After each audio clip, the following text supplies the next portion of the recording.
Today, there's immense pressure on people in terms of the workload, in terms of the amount of information they have to handle, because they're working with people from different disciplines. The fact that we're always on because we have this technology that follows us around everywhere, because we're working with people who are on the other side of the globe. There's no real effort on the side of many organizations to delineate these boundaries and say, this is what we expect from you, and we don't want you to push yourself beyond your limits. When that kind of implicit agreement has been given for people to go further and further and to take more and more on, it leads to people buckling under the pressure of that strain. The recent research in positive psychology has found is that happiness and well-being are not things that are nice to have, they are essential. When you are in a positive state of mind, that's when the human mind is able to explore new things, make new connections, and that's when we're more open to other people.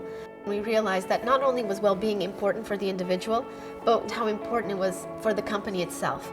And the reason it's important is because in this knowledge and creative economy, we really depend on people to be in a positive state of mind in order to do their best work. When you say well-being, they might associate it with a spa or going on vacation or being on a yoga mat, but those ideas are very escapist. It's like as if in order to feel well, you have to run away from your everyday life. Whereas what we're saying is that you can experience terrific well-being in the workplace. It's important for you to move throughout the day. It's important that you take care of your bodies, that you take care of what you eat, what you do, how much you exercise throughout the day. But it's also important because what people forget is that they are part of the architecture. We are actual physical element in the space.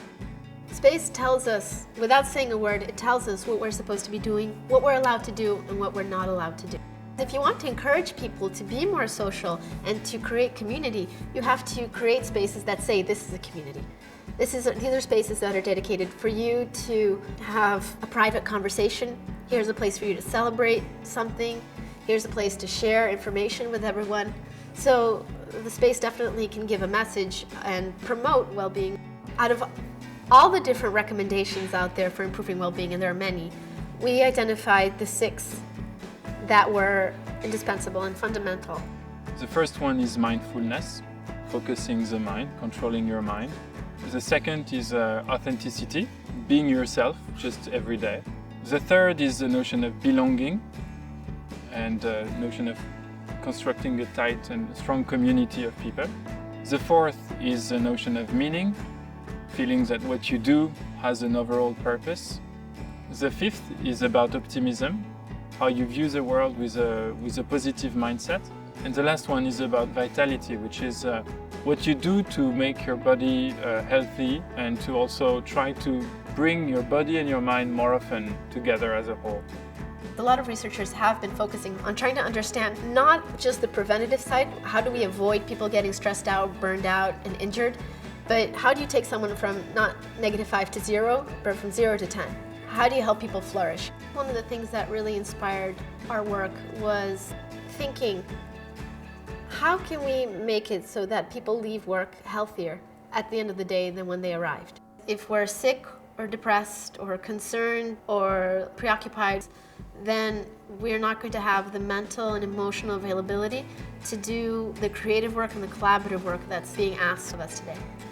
Well-being is really the core today because what organizations are asking people to do is to really give themselves, and we can only give ourselves if we're well.